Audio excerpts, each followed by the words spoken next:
লাগিছে আৰু ৰিজাল্ট অহাৰ আগলৈকে যথেষ্ট ভয় লাগি আছিলে। মই এইখিনি মুহূৰ্তত SPMক বহুত ধন্যবাদ দিব বিচাৰিম আৰু SPMত কাম কৰি পেলাই মানে এইখিনি পাবলৈ সক্ষম হৈছোঁ। গতিকে SPMৰ গোটেইখিনি মানুহে যথেষ্ট সহায় কৰিছে। মৃদুল ছাৰ, চিন্ময় ছাৰ, বিবেক ছাৰ, সত্যজিৎ ছাৰৰ নিউজ পেপাৰ এনালিচিছ বহুতখিনি ইম্পৰ্টেণ্ট হয়। মা দেউতা সকলোকে ধন্যবাদ জনাইছোঁ। মোৰ গোটেই জাৰ্ণিটোত হেল্প কৰি যোৱা মোৰ পথ প্ৰদৰ্শক অনুৰাগ শইকীয়া, তেওঁলৈ ধন্যবাদ থাকিল। আৰু গোটেইখিনিকে মোৰ আছামিজ ছেগমেণ্টৰ টিম য'ত মই কাম কৰি আছোঁ, দেৱাশী চাকৰিয়া দাদা, প্ৰিয়ংকা, গোটেইখিনিকে বহুত ধন্যবাদ জনাইছোঁ। আৰু সঁচাকৈ SPM নাথাকিলে মই নাথাকিলোঁ হয়, কাৰণ মই অসমীয়া দি পেলাই অসমীয়া মাধ্যমত ক্লিয়াৰ কৰিবলৈ সক্ষম হৈছোঁ। আৰু অসমীয়াৰ ষ্টুডেণ্টে ভয় কৰিব নালাগে যে অসমীয়া দিব নোৱাৰি মানে বা অসমীয়া দিলে ক্লিয়াৰ নহ'ব। অসমীয়া ক্লিয়াৰ হয় আৰু গোটেইখিনিকে মই বহুত ধন্যবাদ জনাইছোঁ। আশা থাকিল যে আগলৈও অসমীয়া মাধ্যমৰ পৰা বহুতখিনি ছাত্ৰ ছাত্ৰী ওলাব।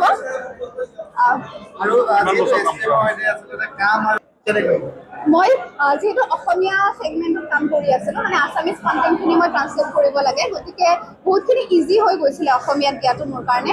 আৰু SPMত থকাৰ কাৰণেই সম্ভৱ হৈছে। মই আগতেও কৈছোঁ, কাৰণ মই আগতে মেইনছ দিছিলোঁ, ক্লিয়াৰ নহ'লে, আৰু তেতিয়া মই ঘৰৰ পৰা পঢ়িয়ে দিছিলোঁ। আৰু এইবাৰ প্ৰথমবাৰৰ বাবে মই কামৰ সৈতে দিছোঁ আৰু মই বাৰে বাৰে কৈছোঁ যে SPMৰ কাৰণে হৈছে মানে মোক SPMে সিমানখিনি ডিচিপ্লিন বনাইছে, সিমানখিনি এফিচিয়েণ্ট বনাইছে যে মই কামৰ সৈতে পঢ়িব পাৰিছোঁ।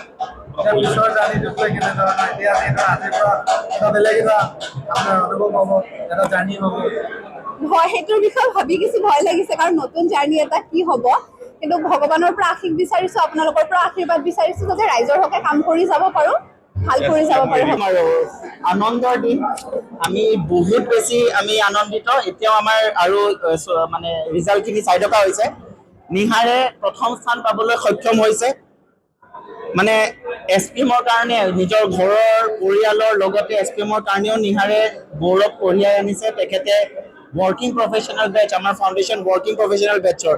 গতিকে কাৰোবাৰ যদি মনত অলপো সন্দেহ আছে যে কাম কৰি পেলাই কৰ্মৰত হৈ পেলাই ACS পৰীক্ষাত উত্তীৰ্ণ হ'ব পাৰি নে নোৱাৰি, নিহাৰে সেইটো প্ৰমাণ কৰিব দিলে পাৰি, আৰু শীৰ্ষ স্থানো দখল কৰিব পাৰি।